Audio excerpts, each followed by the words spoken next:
Hey everybody, this is Dream, and today we have a nice little 4-game college NBA slate and a good 2-game college basketball slate. Before I get started though, can you guys smash that like and subscribe button? So let's go ahead and look at the NBA first. So for the NBA slate, we do have 4 games here. 3 of these games have a 1-point spread, and then the other game has a 9-point spread. That's the Milwaukee Laker game. But the Lakers game and the Mavericks game both have high totals. And the Miami Heat game and the Oklahoma City Thunder game have low totals, so do keep that in mind today. That could play into the slate. Okay, so let's go ahead and get into this one. Then we'll get to college basketball here. So for the injury report for the Warriors, Jackson Davis is questionable. For the Heat, Martin, Jaquez, Love are questionable. And then Robinson and Richardson are out. For the Lakers, LeBron is doubtful. Wood, Vanderbilt, and Vincent are out. For the Pelicans, Ingram and Daniels is out. For the Mavericks, Green is out. And for the Kings, Huter and Lyles remain out. So very interesting there. With LeBron unlikely to play, that should open up some value on the Lakers. And then also for the Pelicans having Ingram out, that definitely boosts some guys as well. So let's go ahead and look at each of these guys here. So first, I do want to just look at the two teams that I think have some situational things here. With LeBron being doubtful, I do think D'Angelo Russell and Austin Reeves, Antonio Reeves, and then Hakimara all have some upside in this game. With LeBron likely being out, and if he is ruled out, then those 3 guys would definitely be in play today. I do think. But we do have to make sure that he does get confirmed out before we go with him. Also, Anthony Davis will get somewhat of a boost as well. I do think Hakamura is a little bit overpriced, but if he, if LeBron's out, that would give him a boost. Tareem Prince may actually have a little bit of upside as well. Then we're going to look at the Pelicans here. Now, obviously, with Ingram out, even though he does play point guard, that does give a boost to certain guys like Jonas Valanciunas, Larry Nance, and then Jose Alvarado. Those guys should all get boosts today with him out, a little bit at least, but I'll look at them more when I go through the players I like the best here. And then obviously for the Kings, Huter and Lyles remain out, and that has given a little bit of a boost to Harrison Barnes, Keegan Murray, and Malik Monk. So that is interesting as well. So let's go ahead and look at this slate, our top plays here. So we have basically 2 guys at the top, and you kind of want to probably pick one of them, that being Sabonis and Anthony Davis. Now, Sabonis has been very solid throughout the season. He's really not had too many terrible games lately, but he had one off game against Washington. I look for him to have a really good game here, though. This is a good matchup for him, and Dallas is not great in the paint, so I think he's going to have a lot of utility, a lot of potential to have a big game here, and he hopefully can have an upside game as well. I also think Anthony Davis is in play, especially if LeBron misses. He's going to have mega upside here as a result. He is probable to play, but he has been playing a lot. So with LeBron likely to not play, I think he's going to have a big chance for a big game here. So obviously Anthony does have that injury risk game to game, so that is a concern, but I do think he's a viable option. Another guy I like here is De'Aaron Fox. This is a kind of a interesting matchup here against Luka, but Fox has done well against Dallas so far this season with averaging 53 fantasy points a game, and he's also been really good lately. The Kings need him to be super in order for them to continue to win games, so I look for him to have an opportunity to have a big game here, and he has that 50 fantasy point upside that we like, and he's also a little bit discounted here at $8,800, and that gives him some utility here. Obviously, for the Lakers, I do like Antonio and why do I keep on saying Antonio Reeves? D'Angelo Russell and Reeves here. Russell at $7,200. He's going to have a nice boost with LeBron out. He has big time upside as a result, and he would be a very core play, assuming that LeBron is in fact ruled out. And Austin Reeves does get a boost here as a result. With LeBron unlikely to play, he's played very well in those situations. He also played well yesterday with D'Angelo Russell missing, so I look for him to have some potential here, or the other day with Russell missing. But regardless, I think he's going to have some good upside here with LeBron likely to sit, and so that gives him some potential as well. And he's kind of a good play. You compare Russell and Reeves together, in fact, at their price ranges. Looking over at the Pelicans here, we're going to look at Zion. Now, Zion has been absolutely fantastic lately. He's had a couple off games against Miami and Orlando, but He has big time upside, and he can get those crazy games occasionally. This is another good matchup for him. I know it's not the most up tempo game, but he definitely has some uh, potential here with it being a tight game. In his one game against Oklahoma City this season, he scored 44 fantasy points. He does feel a little bit overpriced, but with Ingram out, I think his usage will go up a little bit more. CJ McCollum has been kind of underutilized lately, but the last couple games he's had some big ones, and then he's had some random big ones throughout this last month or so. His price had come down quite a bit. It has popped back up with Ingram out. I do expect he's going to have that 40 fantasy point upside in this one as a result of that situation, and he's a little bit too cheap for that. He's in the same price range as Russell and Reeves, though, so if you wanted to use Russell and then McCollum, or Reeves and McCollum, that's definitely one way you could go about it today. But he definitely carries a little bit more risk than those guys, considering the matchups, but I do like him here. As for the value plays, obviously, Valanciunas has some upside here for the Pelicans. He's dropped in price a lot, and while he has a annoying floor lately, as he's only playing like 17 to 20 minutes a game, he definitely has the potential to have a solid game, and I do think he's got some upside in this matchup against Oklahoma City. He definitely carries some risks, though. Same goes for Larry Nance, who does have some potential in this one with the injuries there. I still think he's not getting enough minutes to really uh, be a lock here, but he definitely has a safer floor than some guys in this price range.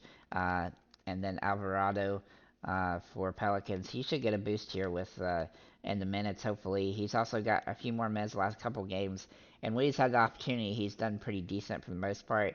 So I look for him to potentially be a good play on this one, but I do want to confirm him in the starting lineup. And then Rory Harkamara, if LeBron ends up missing for certain, he would definitely get a boost. I could even give Taurean Prince a little bit of a boost here as well, assuming that LeBron misses here. So, but he definitely has a pretty low ceiling there. With that said, that's what I have for the NBA. Hopefully, we get some more news on on LeBron and maybe what's going to go on with the Heat that could open up some stuff here. But I do think this is a good slate fantasy wise. It's not going to be so terrible, except for the fact there's just not much value. Who you pick at the top is probably going to dictate how this goes. Because if Luka was to go off or something, Luka's is so expensive. He's really hard to roster here, especially in a matchup that's not as ideal as it really looks. He's done good, 65 fantasy points a game against the Kings, but I don't know if I like this matchup for him that great, considering the fact that I think it's going to be a little bit of a you know high scoring game, but it's going to be tight, and I think that he's going to be hard to roster him because there's just not a ton of value here. So obviously you could roster him and go with it, but um, let's go ahead and move on to the college basketball part of this here. Looking at this slate, we have two games here: Georgia and Ohio State, and then Cincinnati and Indiana State. Now, a lot of people are going to be interested in using Avilia for Indiana State. So this is something that I think we can use to our advantage today, but let me break down the two games real quick here first. For these two games, the Ohio State Georgia game has a 8.5 point spread in Ohio State's favor, and it's 150 point total, while Indiana State and Cincinnati is a 3.5 point spread in Indiana State's favor with a 154 point spread. I do think that it's a little bit more favorable from a fantasy perspective because Indiana State is probably the best team to stack up on this particular slate because they're the tightest when it comes to rotation. But I'll get into that here in a minute. We do have a couple injuries to look at here for Georgia. We have two guys that are questionable, and Chiwa, and then Abdul Rahim. And then for Cincinnati, we have Thomas being out and Lakin being questionable. And I'll talk about those when I go to each individual team. So let's go ahead and start with Ohio State. Now, this team runs a 6 to 7 man rotation, which is one of the smaller rotations on the slate, which is a benefit for fantasy. However, I did feel like most of these guys are a little bit pricey today, but there are a couple guys I do like here. One being Bruce Thornton. He's been clearly the best player most of the season. He has some pretty good upside. He's priced fairly here. He's not underpriced or overpriced. I think he's got the opportunity. He needs 32 fantasy points to pay off here, and I think he's kind of right in that range for this game. Ohio State should be able to manage this game as well, and so I think he's going to have some potential to have a really solid game. And even though he hadn't really played a game like Georgia before, this is a good matchup for him. His, like I said, his price is okay, and he's definitely somebody I would consider on the slate. Looking at Roddy Gale for them as well, he has some potential today. He's been a little bit up and down, but he's got a pretty good ceiling for his price, and he has a pretty safe floor. I think his floor is about around the 22 to 23 range, and he needs about 26 fantasy points to pay off here. So he doesn't have too much of a floor, which doesn't scare me away from him at least. And so he's a viable option here. You could also look at Jamison Battle, though he definitely carries some GPP kind of play because he's a little bit overpriced here. So looking at, I didn't really think that there was much value on this team as Mahaffrey is one of the guys that does play as a starter, but he doesn't get a lot of usage, and he's only averaging 4 points and 4 rebounds a game this season. Moving into the Georgia Bulldogs, we do have some interesting options here for the Bulldogs, especially with questionable tags here. I honestly don't think that either of these questionable tags are going to play today, as they haven't played recently, and that does open up some opportunity here. One will be Frank Enslim Ebe. Sorry if I'm butchering names here. In the last game, he started and played 27 minutes and managed 22 fantasy points. He's also dirt cheap at $3,800. Now, obviously, he didn't really play much during the season. He had a couple games where he played some minutes, and he actually did okay in those minutes. So I do think he's got some viability here, especially being dirt cheap, and he has some upside if he does end up drawing the start. But he definitely carries that low risk. He just needs 15 fantasy points to pay off those. So he's one of the more interesting plays on the slate. Noah Thompson also interesting today as he has a good ceiling, but his floor is relatively safe, but it's not super safe.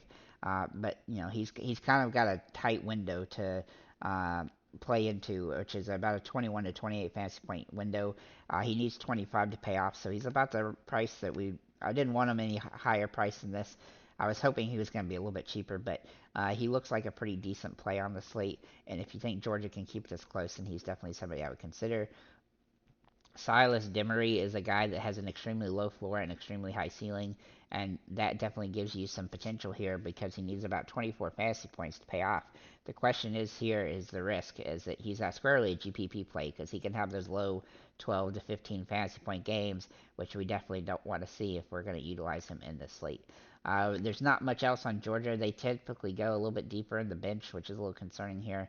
Not only that, but with two guys questionable, and whether these guys who starts and who doesn't, stuff like that would definitely muck this game up a little bit. But even if those two guys were to play, then pretty much everybody on that team would be avoidable outside of Thompson and Silas and Demery. So do keep that in mind. Now we're going to look at Cincinnati. For Cincinnati, we do have some interesting plays here, but I do think that this is an interesting team with Lakin questionable and Thomas out. Thomas obviously gives Jizzy James the likely boost here, as Jizzy played the last game, and he had a pretty good game in that one where he scored close to over 30 fantasy points, and he played 30 plus minutes, which he hadn't done in a while. He has had a pretty okay season, though he has had a low floor throughout. His minutes have slowly crept up as the season goes. His price range here is actually really solid. He does come off to me as a core play right now, simply because he has that nice upside potential here. Let's see, I'm going to do it like this. Sorry. So he is somebody I'm definitely going to have in most of my lineups, and he looks like it's a relatively safe play for his price and his upside here. Though, like I said, he does have that low floor that he has, but he should get the minutes today to not make that matter too much. Looking at some other options here, now Dan Scalings is their best player, right? At least from a scoring perspective and a peripheral stats perspective. He's been playing pretty well. He has a pretty high ceiling, but he also has a very tight floor. Or sorry, he has a high floor, but he has a very limited ceiling. So I have him in the 28 to 32 fantasy point range. He needs 30 fantasy points to pay off. Obviously, if we can get him to 4x, then that's pretty much what we want from him today. And I think he's definitely in that range on this game. I don't necessarily think he's going to blow up way above that, but he also has a pretty safe floor, as he doesn't typically fall too far below that either. So he's an interesting play on the slate. Uh, Seamus Lucusis. Sorry for butchering your name as well. A lot of questionable names on this I can't pronounce. Sorry about that, guys. He has some interesting potential today, though he has a lower floor than I like. He's squarely a GPP play. He does manage to do some good peripheral stats and three-pointers, and if you think that he can go off for three today, then like he has the last couple games, then he'd definitely be somebody I would consider looking at, but he doesn't get a ton of assists, rebounds, and stuff like that. He does get a few. He gets a little bit of everything, so he's somebody you'd have to consider, but he definitely carries that GPP tag here. Also like John Newman a little bit, kind of as a GPP play as well, but he definitely carries some risk as he hasn't got a super high ceiling, but he does have a relatively safe floor. Looking at Indiana State here, this is a team that has the tightest rotation with only a six-man rotation, and it's barely a six-man rotation. They play their starters a lot, and those guys are relatively consistent fantasy-wise, and they're priced pretty fairly, surprisingly, and so they definitely have some potential here. But if I look at this team, obviously Avila is going to be the guy that everybody's going to be chomping to utilize here. Now, I think that he's actually the fade of the day, and the reason I say that is he's a little bit overpriced because that uh, hype is really affecting his price, I think, and that makes him avoidable because he needs if he was 400 bucks, he would be a pretty good play in my opinion, because he would need about 29 to 30 fantasy points. But right now, with his price being a little bit higher, he needs over 33 to pay off here, and his range for today, I think, is somewhere in the 24 to 34 range, and so he's just a little bit overpriced, especially when you have a guy like Ryan Cronwell. He's been absolutely consistent for a while with a high ceiling and a pretty safe floor with a 28 to 40 range, it's hard to really argue that Avilia is a better option. And I think Conwell will be underutilized, and he's going to be somebody that I'm going to have in my rosters because I want to try to get a good finish here. And I think he's just a safer play in general. And I do think that teams do go after Avilia more simply because of the hype, and so that gives Conwell some upside potential here. Looking at some other options from this team, I do think Jason Kent also has some interesting potential today, though he definitely carries a GPP thing as he has a low ceiling, or a low floor, excuse me, with a high ceiling, and he's a little bit overpriced, but he's still viable and in play today as he's going to get a full complement of minutes. Larry for them as well is very interesting as he's probably one of the better assist rebound guys that isn't the top two, and he has a pretty good ceiling as well, though his floor is relatively low. And then Isaiah Swope is the other starter who he also carries some GPP upside today because he's very similar and he's got a low floor, but he's got a pretty good ceiling that gives him that potential here. The one guy that comes off the bench for them that plays meaningful minutes is Bledson. He definitely carries a lot of risk as he has an extremely low floor, but he can still pay off because he can get over 20 fantasy points in certain situations. I don't necessarily expect that today because I don't think he'll be all that utilized, but I do think he has some potential. With that said, guys, thank you for liking, commenting, subscribing. If you have any comments or questions, feel free to leave them below, and have a nice day, guys.